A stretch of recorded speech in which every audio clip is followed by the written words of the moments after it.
오늘 우리에게 주시는 하나님의 말씀은 전도서 12장 9절에서 14절입니다. 전도서 12장 9절에서 14절 말씀입니다.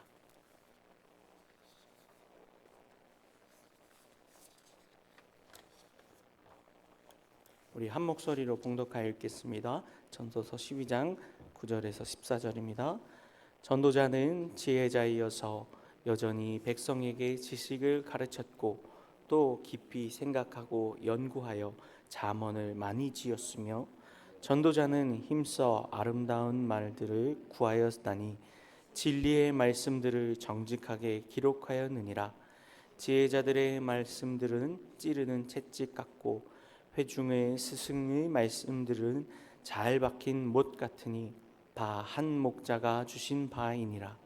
내 아들아, 또 이것들로부터 경계를 받으라. 많은 책들을 짓는 것은 끝이 없고 많이 공부하는 것은 몸을 피곤하게 하느니라. 일의 결국을 다 들었으니 하나님을 경외하고 그의 명령을 지킬지어다.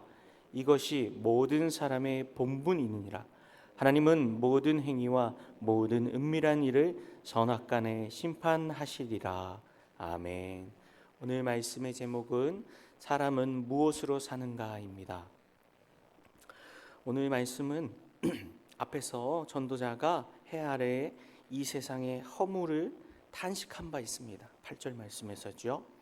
왜냐하면 본선 전체의 결론인 해 아래의 허물을 극복하기 위한 방안으로서 제시되는 13절의 말씀, 하나님을 경외하고 그 명령을 지킬지어다 라는 교훈을 보다 확실하게 수용시키기 위해서 해 아래는 아무것도 모든 것이 헛되며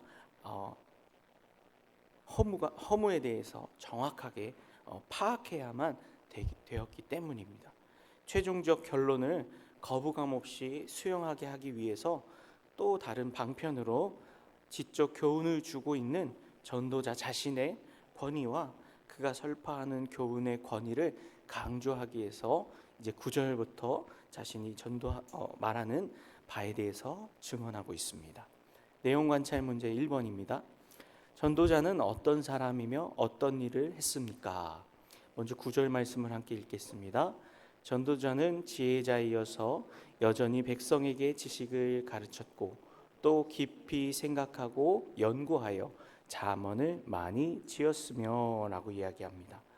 전도자가 개인적으로 지혜자였다는 사실을 전제하고 있습니다. 자기 자신이 전하는 또 이야기하는 이 모든 말들이 자신이 지혜자였다라는 것을 전제로 하면서요. 여기서 한 걸음 더 나아가서 백성에게 지식을 가르치는 교육자이기도 하였음을 나타내고 있었습니다. 신정왕국이었던 이스라엘에서 하나님의 대리 통치자인 왕의 주 임무는 하나님의 백성 이스라엘의 목자로서 그들을 잘 인도하고 보호, 양육하는 일을 포함하고 있었습니다. 위대한 왕이었던 솔로몬도 그의 지혜로 백성들을 가르쳤고 그를 찾아오는 자들에게 그의 지혜를 부인할 수 없을 정도로 확고하게 나타냈었습니다. 즉 백성을 가르쳤다는 말은 전도자의 관심이 지혜 그 자체와 더불어서 목양적인 가르침이 있었다는 것을 또한 나타내는 것입니다. 전도자 자신이 왕으로서 또 하나님의 대리 통치자로서 또 지혜를 전하는 전도자로서 지혜를 전하는 것뿐만 아니라 백성들을 가르치고 백성들을 목양하는데 이 목적이 있고 또 오늘 본문 또 전도서 전체가 그러한 목양적인 목적을 가지고 있음을 나타내고 있는 것입니다. 또 전도자는 자신이 지혜자가 되는 데에 그치지 않고 하나님의 대리 통치자로서 책임의식을 가지고 하나님이 자신에게 맡기신 하나님의 백성에게 지식을 가르치되 삶에 적용되도록 훈련시키기까지 하고 있다라는 것을 이야기하고 있습니다. 또 9절 후반에 보면요. 또 묵상하고 또 깊이 생각하고 연구하여 잠언을 많이 지었으며 라고 이야기합니다. 열왕기서에는 솔로몬의 지혜에 대해서 장황하게 서술하고 있는 부분이 있는데요. 그 가운데 솔로몬은 3천여 편의 잠언을 말하였고 또 말하고 있다고 소개하고 있습니다. 또 이 가운데 다수의 강화들과 375개의 단편 경구들이 잠언서에 수록되어 있습니다. 이처럼 전도자는 지혜로운 사람으로서 그 지혜를 직접 혹은 간접적으로 가르치고 그 잠언들을 기록하고 있다는 것입니다. 즉 전도자가 자신의 이런 면모를 밝히는 것은 자신의 저술인 본서가 결코 무시될 수 없는 최상의 권위를 지닌 책임을 드러내기 위해서 오늘 9절의 말씀을 말하고 있는 것입니다. 10절을 계속해서 보겠습니다. 전도자는 힘써 아름다운 말들을 구하였나니 진리의 말씀들을 정직하게 기록하였느니라 라고 얘기하고 있습니다. 아름다운 말을 찾는 데에 힘썼다, 아름다운 말들을 구하였다 라고 얘기하고 있습니다. 본문에서는요, 힘써 아름다운 말을 구한 전도자의 노력이 바로 결실을 맺어서 이렇게 전도서로 기록되었다는 것을 이야기하고 있는 것입니다. 아름다운 말은요, 기쁜 말들로서요, 직역하면 영혼의 만족과 기쁨이 되는 은혜로운 말들을 말하고 있습니다. 의미하고 있습니다. 즉 전도자는 본서를 마무리하면서요, 이를 아름다운 말들을 모임으로 평가하고 있어요. 자신이 전도서에서 기록한 세상의 허무들과 세상에서 일어나는 무가치한 일들을 기록한 것들을 아름다운 말들을 모아놓은 것이라고 이야기하고 있습니다. 그 이유는요, 해 아래 살아가는 인생의 실체를 왜곡 없이 직시하게 하면서 또 해 아래 허무의 극복 가능성을 제시하고 하나님을 경외하는 삶의 가치를 밝히는 아름다운 글들이 바로 자신이 기록한 글들이기 때문입니다.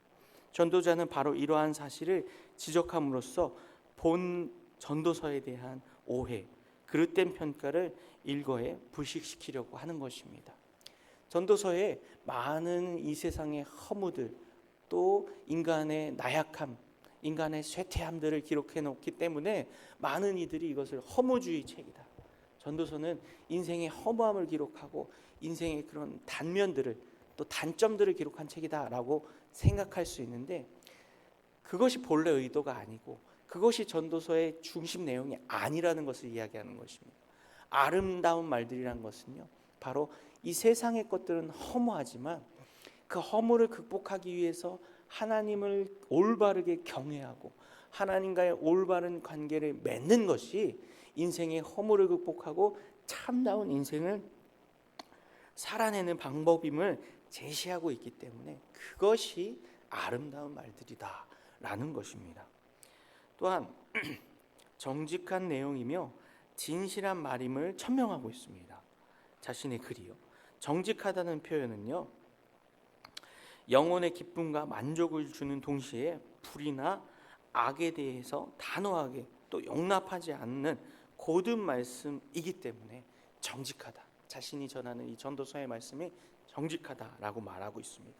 또 진리의 말씀임을 밝히는 것은요, 이 세상에는 진리를 왜곡하는 많은 글들이 있으나 전도서는 이와 구별되는 책으로서 진리를 직시하고 왜곡이 없이 제시하고 있음을 또다시 한번 천명하고 있는 것입니다. 전도자는 본서의 진정한 가치를 보여주며 본서가 삶의 지침이 되는 소중한 책임을 선언하고 있는 것입니다. 정리하여서 말하면요, 즉 자신이 말하는 정직한 내용과 진리의 말들, 또 아름다운 말들은 바로 이 내용 속의 내용을 그냥 표면적으로만 받아들일 것이 아니라, 문자적으로만 받아들일 것이 아니라 그 너머에 숨겨져 있는 의미들, 또 하나님이 주시는 진리들을 파악할 때 그것이 아름다운 말이 되고 정직한 말이 되고 진리의 말들이 된다는 것을 깨달으라는 말인 것이죠. 내용 관찰 문제 2번입니다. 제자의 말씀과 스승의 말씀을 무엇에 비유했으며 이 말씀들은 누구에게서 나온 것입니까? 11절 말씀을 함께 읽겠습니다. 지혜자들의 말씀들은 찌르는 채찍들 같고 회중의 스승의 말씀들은 잘 박힌 못 같으니 다 한 목자가 주신 바이니라. 전도자는요 지금 자신의 말씀 또 지혜자들의 말씀이라고 말합니다. 이 앞에까지는 지혜자의 말 또 자신의 말인 것처럼 이야기하는데요, 오늘 11절에서는 지혜자들이라는 복수형을 사용하고 있는데요, 이것은요 자신이 지혜자들 가운데 하나이며 회중들의 스승들 가운데 하나임을 드러내기 위해서 복수형을 사용하여서 이야기하고 있습니다. 전도자는 자신이 지금까지 없었던 새로운 말, 내 자신의 개인의 말을 하고 있는 것이 아니라 하나님의 말씀을 해석하고 선포하던 지혜자들의 전통을 이어받은 것이며 또 자신의 가르침 역시 그 전통을 벗어나지 않고 있다는 것을 이야기하기 위해서 자신이 지혜자들 가운데 하나다라고 이야기하고 있는 것입니다. 또 찌르는 채찍 같고라는 표현을 보면요, 이스라엘의 그 유목 전통 문화를 좀 이해할 필요가 있는데요, 여기서 말하는 채찍은요 목자가 사용하는 가죽 채찍을 이야기하는 것으로서요, 이 가죽 채찍은 양이나 소들을 몰 때 사용하는 목자가 사용하는 주된 그 도구 중 하나입니다. 목자는 두 가지 도구를 사용하였는데 채찍과 막대기를 사용하여서 양을 몰았습니다. 이것은요 가축을 바른 길로 인도하기 위해서 채찍과 막대기를 사용하였고, 가축의 입장에서는 이것이 자기를 괴롭히는 것처럼 보일 수 있으나 실상은 무리에서 이탈하여 낭떠러지로 떨어지거나 맹수의 습격을 받는 위험으로부터 미리 차단하는 역할을 하는 것입니다. 더 적극적으로는 풍성한 먹이가 있는 곳으로 인도하기 위해서 채찍을 목자가 사용하는 것입니다. 지혜자들의 말씀은 바로 이처럼 하나님의 백성을 바른 삶으로 유익한 삶으로 인도하기 위한 것임을 바로 전도자가 이야기하고 있는 것입니다. 그래서요 이 하나님의 말씀이 채찍과 같이 쓰이고 있다라고 이야기합니다. 또 회중의 스승들의 말은 잘 박힌 못과 같으니라고 이야기했는데요, 역시 유목민들의 그 생활을 좀 알아야 하는데요, 유목민들은 천막 생활을 하고 있었습니다. 이 천막 생활을 배경으로 하고 있고요, 이 천막을 바람이나 또 날아가는 것으로부터 고정하기 위해서 사용하는 것이 줄과 또 못이었습니다. 그 못을 바닥에 단단하게 잘 박아 놓음으로 인해서요 그 텐트가 날아가는 것을 방지하는 역할을 했던 것이죠. 즉 스승들의 가르침은 백성들이나 또 우매자들이 세상의 그 헛된 지혜로부터 날아가는 것을 방지하고 잡아주는 역할, 그들의 마음에 흔들림이 없고 확실히 자리 잡는 역할을 한다는 것을 함축적으로 의미하고 있는 표현인 것입니다. 또 이 모든 말씀들이 한 목자로부터 주어졌다. 이 계속 이 오늘 그 12절 11절의 말씀은 다 이 유목민과 유목 생활과 관련된 말씀이지요. 거기서 마지막으로 한 목자로부터 주어졌다라는 것은요, 지혜자들의 말씀이나 회중들의 스승들의 말씀이나 이 모든 말씀들이 다 한 하나님에게로부터 비롯되었다. 하나님이 주신 말씀이다라는 것입니다. 즉 지혜자들이나 회중들의 스승들은 많고 자신도 그 중에 한 사람이지만 이 모든 말씀이 각각의 개개인들로부터 개개인의 지도자나 스승들로부터 나온 것이 아니라 한 목자 대신 하나님으로부터 성령 하나님으로부터 말씀이 비롯되었다라는 것입니다. 즉 이 모든 말들을 통해서 무엇을 강조하는 것입니까? 이 전도서와 지혜자의 말의 권위를 강조하고 있는 것입니다. 이것이 어디로부터 왔는지를 잘 파악하고 잘 인식하고 이 말씀을 어떻게 하라는 것입니까? 그 마음과 중심의 색이라는 것입니다. 세상의 헛된 수많은 지식들로부터 오는 것이 아니라는 것이죠. 연구와 묵상 문제 3번입니다. 여러 책들을 짓는 것은 끝이 없고 많이 공부하는 것은 몸을 피곤하게 한다고 경계한 이유는 무엇입니까? 솔로몬은 전도서의 결론부에 이르러서 많은 책들을 짓는 것은 끝이 없고 많이 공부하는 것은 몸을 피곤하게 한다라고 오히려 앞에서 이야기하는 것 11절 앞까지 이야기하는 것과는 정반대의 이야기를 하는 것처럼 느껴집니다. 경계하고 있습니다.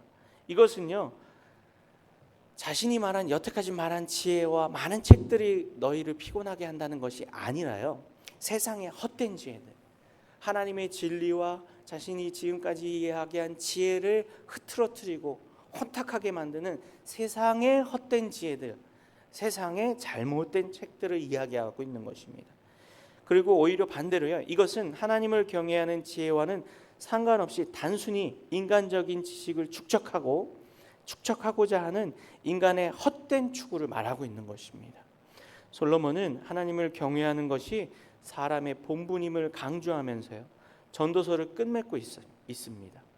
하나님은 인간에게 기쁨의 삶을 허락하시고 책임 있게 살아가도록 명령하셨습니다. 하나님이 주신 명령에 따라 순종하며 살아가는 것이 그의 피조물인 사람의 본분이라는 것을 다시 한번 강조하고 있는 것이고, 세상의 헛된 지혜들, 헛된 것을 추구하는 잘못된 지혜들을 경계하라는 것을 강조하고 있는 것입니다. 느낀 점 4번입니다. 하나님을 경외하고 그의 명령을 지키는 것이 사람의 본분이라는 말씀을 보며 무엇을 느낍니까? 하나님을 경외하고 그의 명령을 따라 살아가는 것이 사람이 누릴 수 있는 진정한 자유이며 사람이 살아가는 이유임을 느끼게 됩니다. 하나님을 경외하고 그의 명령을 따라 살아가기 위해서 우리는 날마다 성령님의 도우심을 구하며 살아가야 됩니다. 우리는 오늘도 사실은 세상에 넘쳐나는 수많은 정보들 속에서 살아가고요, 지혜들 속에서 살아갑니다. 이 작은 핸드폰만 열어봐도요, 세상에 수많은 지식들을 우리에게 공급하고 제공합니다. 근데 이것이 마치 축복인 것처럼 우리는 생각을 합니다. 쓸데없는 것들, 알 필요가 없는 것들, 또 잘못되고 거짓된 지식들을 우리는 날마다 습득하고 날마다 얻습니다. 그러면서 그것이 마치 진리인 것처럼, 그것이 마치 나를 행복하게 하는 것처럼 생각하며 살아갑니다. 그러나 우리의 인생을 진정한 삶으로, 진정한 행복으로, 진정한 진리로 이끄는 것은요, 세상이 주는 수많은 지식이나 지혜들이 아니라 하나님을 경외하는 그 근본 안에 있고 하나님의 말씀 안에 있음을 우리가 오늘도 다시 한번 깨닫고 그 말씀 안으로 나아가기를 구하며 살아가는 저 우리 성도님들 되어야 할 줄 믿습니다. 결단과 적용 5번입니다. 올 한 해 나는 하나님을 경외하고 말씀에 순종하는 그리스도인의 본분을 잘 이행했습니까? 올 한 해를 돌아보면서 감사 기도의 제목을 적어보고 무엇보다 하나님을 경외하는 마음으로 남은 한 해를 마무리하는 시간이 되었으면 좋겠습니다. 우리가 오늘도 하나님의 지혜 가운데 살아갈 수 있습니다.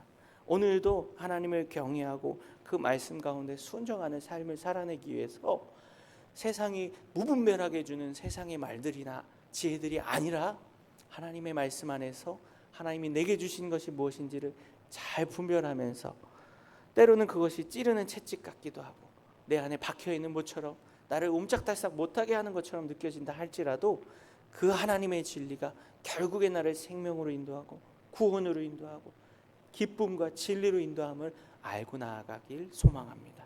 오늘의 기도 함께 읽겠습니다. 내 평생 사는 동안 주님 한 분만 경외하며 살기를 결단하며 새해 새 아침을 열게 하소서.